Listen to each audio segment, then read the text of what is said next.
Hi, എൻ്റെ പേര് അഭിനവ്. ഞാൻ കണ്ണൂർ ജിടെക്കിൽ UX ഡിസൈൻ ഫാക്കൽറ്റിയാണ്. അപ്പോൾ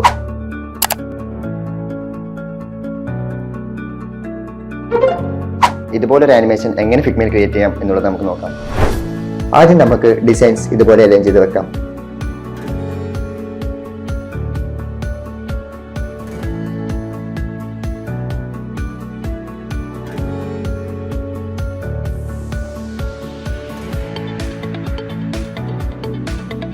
അതിനുശേഷം പ്രോട്ടോടൈപ്പിലേക്ക് ഇറങ്ങാം. ഫസ്റ്റ് ഫ്രെയിമിൽ നിന്ന് രണ്ടാമത്തെ ഫ്രെയിമിലേക്ക് ഇൻട്രാക്ഷൻസ് കൊടുത്തു തുടങ്ങുക.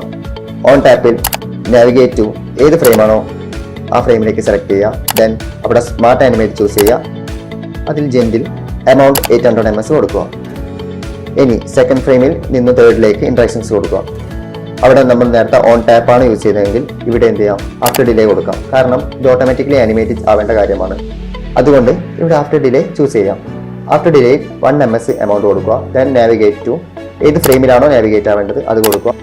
സ്മാർട്ട് ആനിമേറ്റ് കൊടുക്കുക. ജെൻഡിൽ സെയിം തന്നെ.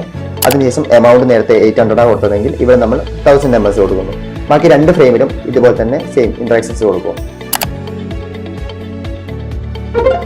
അപ്പോൾ ഇതുപോലുള്ള കൂടുതൽ ടിപ്സിനായി കണ്ണൂർ ജിടെക്കിന്റെ ഇൻസ്റ്റാഗ്രാം പേജും യൂട്യൂബ് ചാനലും ഫോളോ ചെയ്യുക.